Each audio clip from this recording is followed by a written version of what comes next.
Բարև ձեզ, այսօր ինձ համար մի փոքր անսովոր ֆորմատով փորձել եմ ձեզ ներկայացնել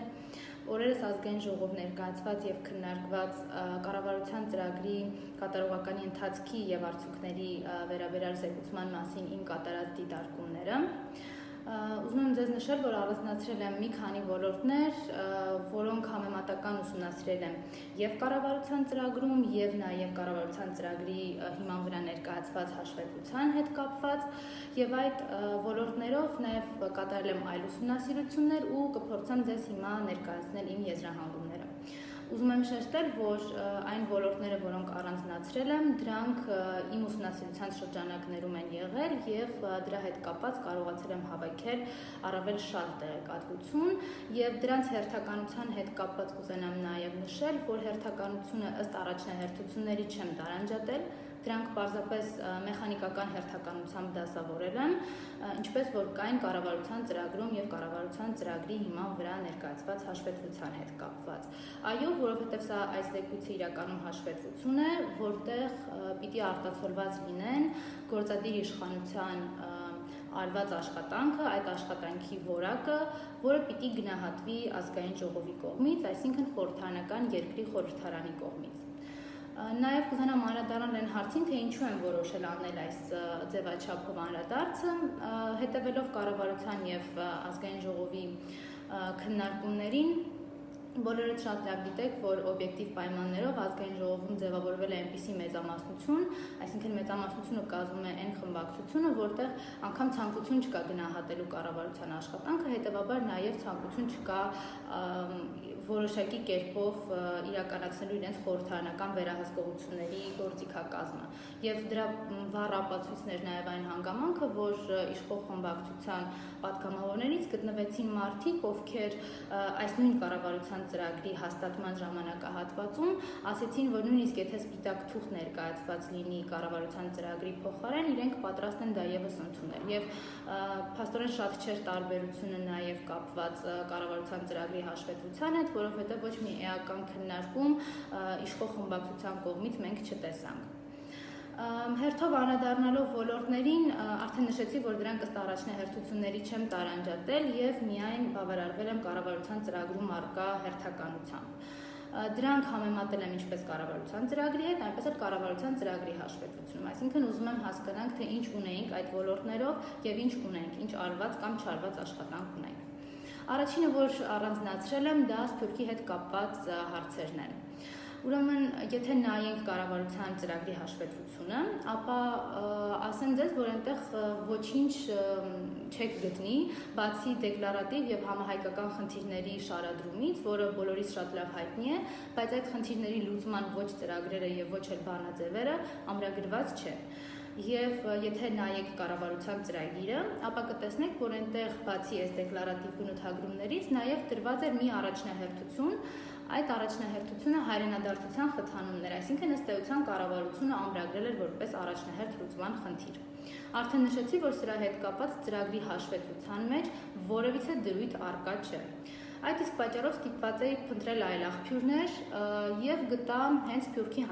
հանձնակատարի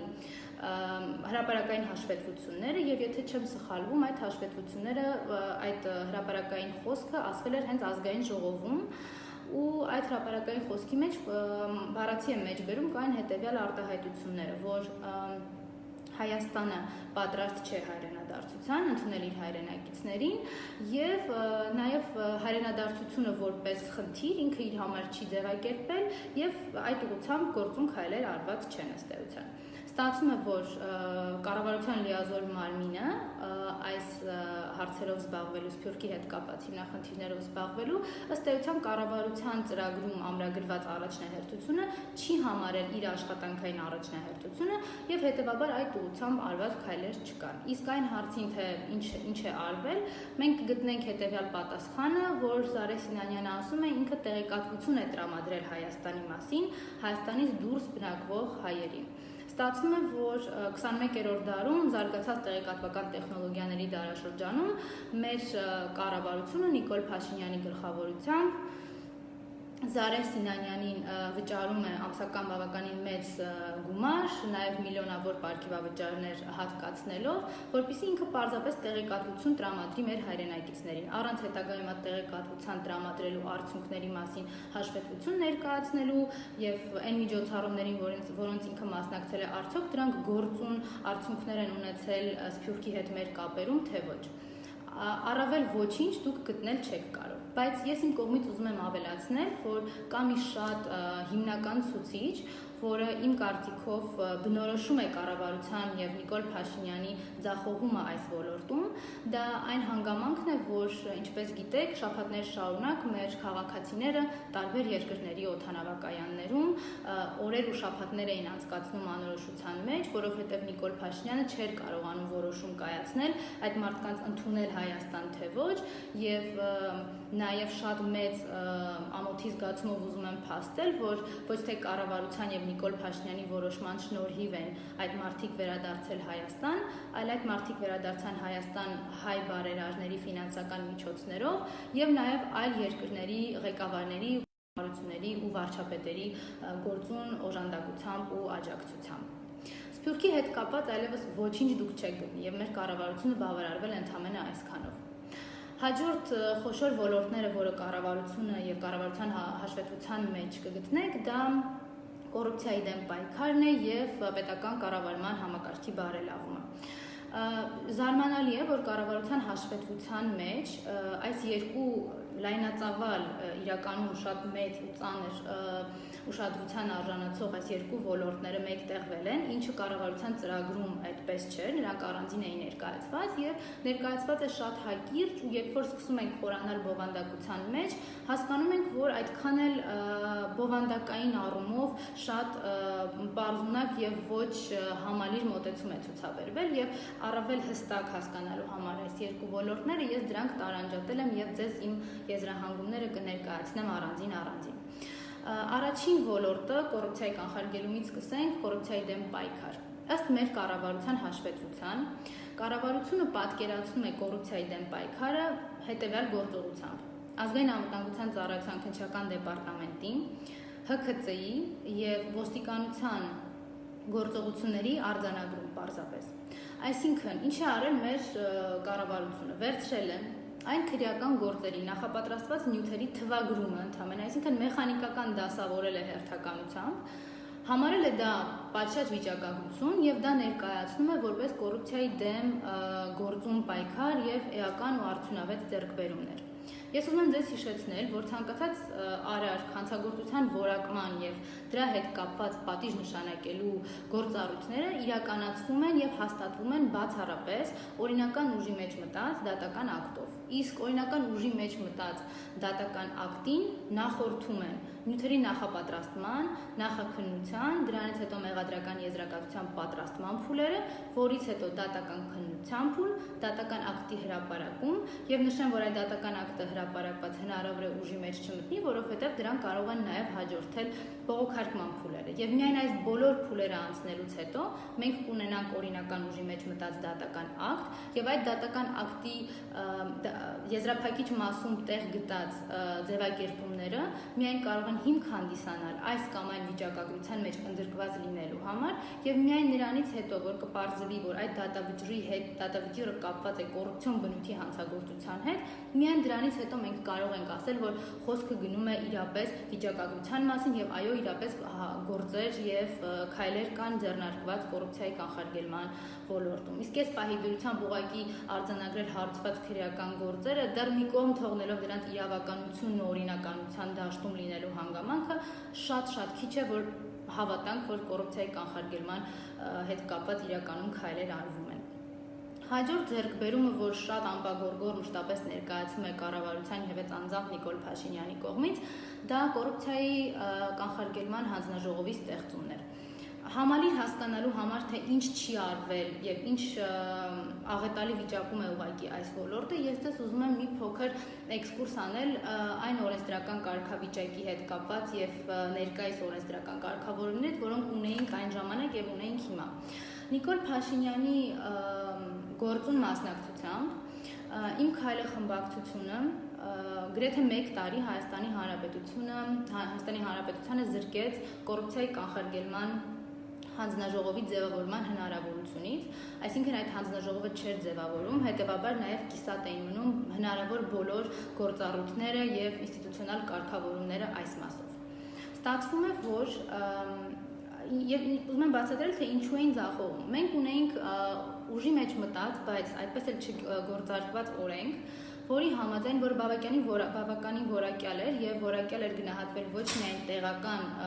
փորձագետների կողմից, այլ նաեւ միջազգային մասնագիտացված կառույցների կողմից,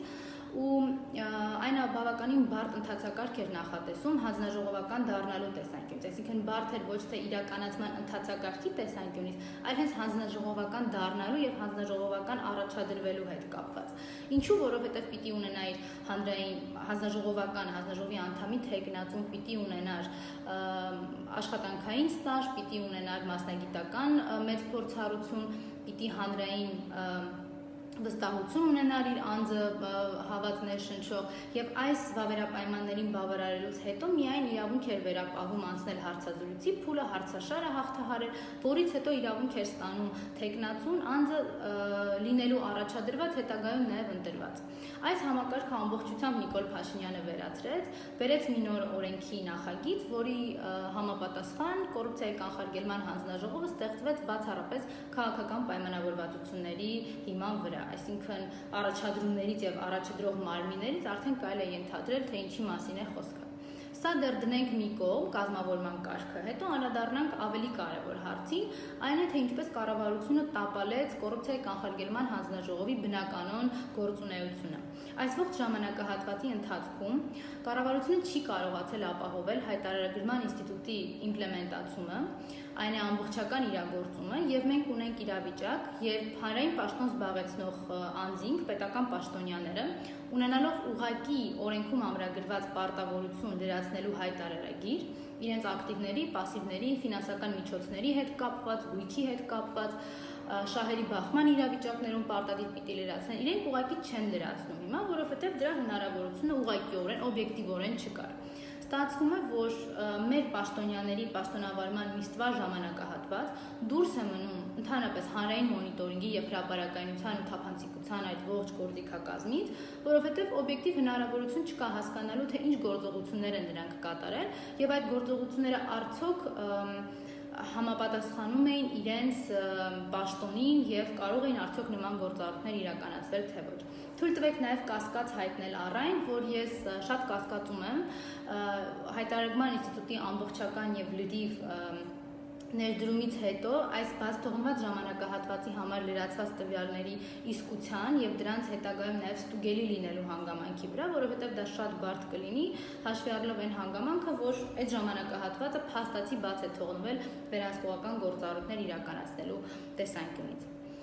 Պետական կառավարման բարելավման տեսանկյունից Նիկոլ Փաշինյանի ամենասիրելի թեմաներից մեկն է, ինքը պարբերաբար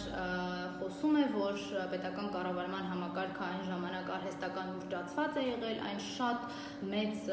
եւ խորքային օպտիմալացման կարիք ունի, դրա մասին նաեւ խոսվում էր կառավարության ծրագրում եւ որպես արդյունք արդեն հաշվետվության մեջ ունենք հետեւյալ բառերը, որ նախկին 17 նախարարությունների փոխարեն կառավարության կառուցվածքում իրականացվել են փոփոխություններ եւ այժմ մենք ունենք 12 նախարարություն եւ սա համարվել է օպտիմալացում։ Նշեմ նաեւ, որ Նիկոլ Փաշինյանը ասում էր, որ այդ ուռճացված համակարգը բերում է նաեւ ծախսաարդյունավետության խնդրին։ Հիմա կան դրա հետ կապված հարցումներ եւ եթե անհրաժեշտություն լինի, ես այդ հարցումները նաեւ կարող եմ տրամադրել, նաեւ հրապարակային տեղեկատվություն կա հասանելի բոլորիս, որոնք փաստում են մի շատ պարզ իրողություն։ Այն, որ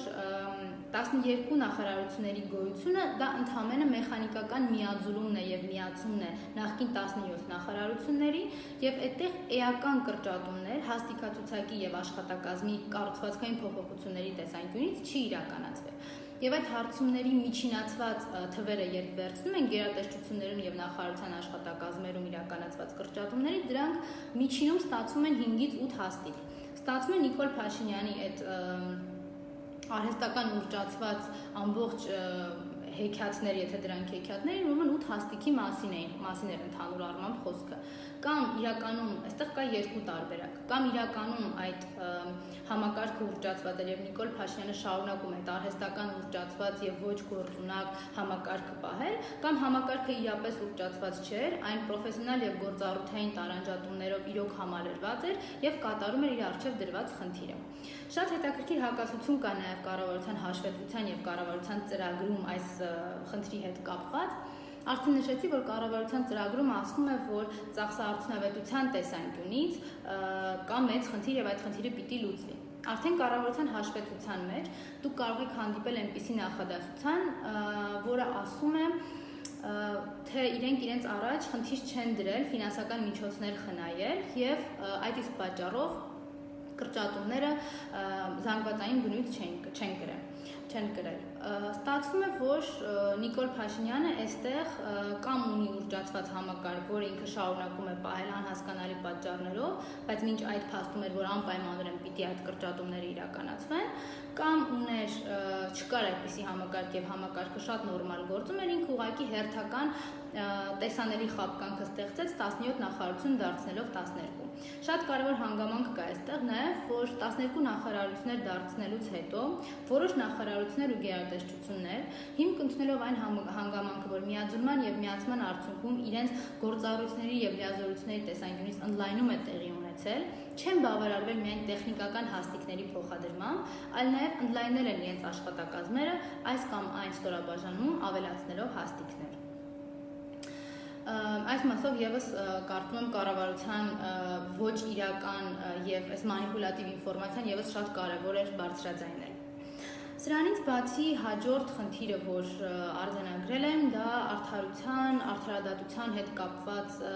գեղեցիկ նախադասություններն են, որոնք թե կառավարության ծրագրում եւ թե կառավարության ծրագրի հաշվետվության մեջ ուղղակի բազում ու բազմաթիվ են, ելի առանց հիմնավորումների, առանց պատշաճ տեսակետներ ներկայացնելու, թե ինչ պիտի արվի, ինչպես պիտի արդարության ու արդարադատության այդ համակարգը կայացվի։ Դրա փոխարեն ունենք մի շատ կարևոր հանգամանք, ունենք Նիկոլ Փաշինյան, ով հենց երեկ ազգային ժողովում հայտարարեց, որ ինքը իրավապահներին հանձնարարում է, թե ինչ անեն, այսինքն իրենց գործառույթները եւ գործողությունները ուղղակիորեն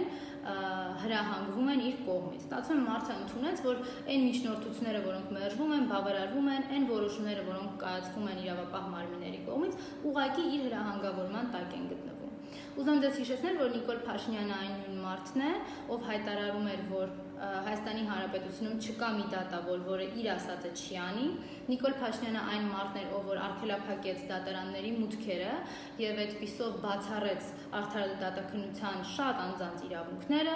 ընդհանրապես խախտեց սահմանադրական կարգը եւ իշխանության ճյուղերի տարանջատման սկզբունքը իսպառ բացակայեց։ Եվ այդ մարդը հիմա խոսում է արդարության ու արդարադատության մասին։ Այդ նույն մարդը նախաձեռնել էր հակասահմանադրական հանրաքվե մի նորմի հետ կապված, որը շատ վաղուց գործարկվել է արդեն եւ իր որպես ըստ էության իր ուժը կորցրել է այլևս։ Մի խոսքով ինքը այդ ամբողջ գործողությունները կատարելուց հետո երի դեռ խոսում է արդարության ու արդարադատության մասին։ Նույն այդ արժանապատիվ անհատի հետ կապված, արժանապատիվ ապրելու հետ կապված, որ էլի շատ սիրում է Նիկոլ Փաշինյանը անընդհատ շեշտել, մի շատ կարևոր հանգամանք եմ ուզում ասել, որ արժանապատիվ անհատ ընդհանրապես ձևավորելու եւ արժանապատիվ քաղաքացի, արժանապատիվ կյանք ապահովելու համար իմ կարծիքով շատ կարևոր է նախ սկզբնական նշաձողը հասկանալ եւ ինձ համար այդ նշաձողը Հայաստանի Հանրապետության սահմանադրությամբ ամրագրված հիմնարար իրավունքների եւ ազատությունների այն շրջանակն է, որը մեզ տրված է եւ որը պիտի լինի երաշխավորված եւ մաքսիմալ ոչ խոցելի։ Ի հակադրումն դրան Նիկոլ Փաշինյանի կառավարության կողմից բերված ամեն նախագիծ, ես հիմա դրանք կթվարկեմ, անխոչնդոտ բնականաբար անցել է ազգային ժողովում, դրանցից մի մասը օրինական ուժի մեջ է մտել, մի մասը դեռ ոչ, ամեն հաջորդ նախագծով ավելի ու ավելի էին խոչընդոտվում եւ խոցելի դարձվում մեր հիմնարար իրավունքներն ու ազատությունները։ Այսպիսով փաստորեն փաստելով, որ արժանապատիվ կյանքի, արժանապատիվ քաղաքացու ու անհատի ձևավորումը ընդհանրապես օրակարգային չէ այս կառավարության եւ Նիկոլ Փաշինյանի համար։ Այդ նախագծերից մի քանիսը ձեզ նշեմ, բանկային գաղտնիքի հետ կապված օրենքն է, հեռախոսային խոսակցությունները լսելու ոստիկանությանը իրավական հնարավորություն տալու ոստիկանության որոշ ստորաբաժանումներին այդ իրավական հնարավորությունը տալու հետ կապված, նաև մեր բջջային օպերատորներին պարտավորեցնելու, որ իրենց բաժանորդների հետ կապված հեռահաղորդակցության տեղաշարժը անխոչնդոտ պիտի տրամադրեն ինչ-որ ստեղծված փակ բաժնետիրական ընկերության, նաև ապօրինի գույքի բռնագանձման հետ, ապօրինի ծագում ունեցող գույքի բռնագանձման հետ կապված նախագիծ, այսինքն բոլոր այն նախագծերը, որոնք այս կամ այն կերպ իրավունքների եւ օրինական շահերին առնչվում էին, դրանք դառնում էին մի քայլ ավելի խոցելի, ավելի ոտնահարելի եւ ավելի չպաշտպանված անհատ էին ստեղծում։ Որպեսզի չասեք, թե սրանք տեսական դատողություններ են, ես դες էլի Նիկոլ Փաշինյանի խոսքերից կմեջբերեմ, ինքը երեք կարծեմ, եթե չեմ սխալվում, այո, ազգային ժողովում հայտարարեց, ինչ որ մի քաղաքացու մասին էր խոսում, ով մի քանի միլիոն դրամի ավանդ ունի, բայց եկել է կառավարությունից եւ կոմունալի վճար է ուզում։ Ուզում եմ հասկանալ, թե Նիկոլ Փաշինյանը այդ իր որ գործառույթի իրականացման ընթացքում է իրավունք ստացել